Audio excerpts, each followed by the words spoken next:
ভাই বোনেরা ঘুমায়, আমার মা ঘুমায় না। ও মা তুমি কেন ঘুমাও না?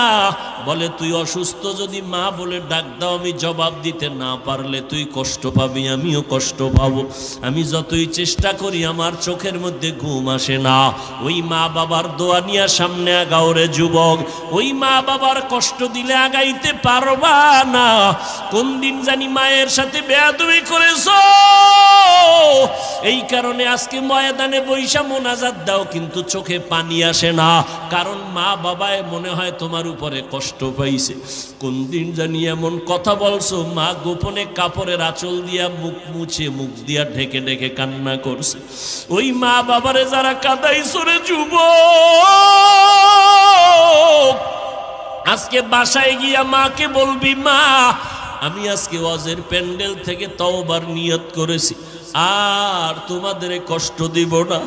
আমার ডানে বামে দেখলাম মোনাজাতে কত যুবকের কান্নার আওয়াজ, আমার চোখে পানি আসে না রে মা। হয়তো গুনার কারণে বুঝি আল্লাহ বেজার হয়ে গেছে। মা তুমি আমার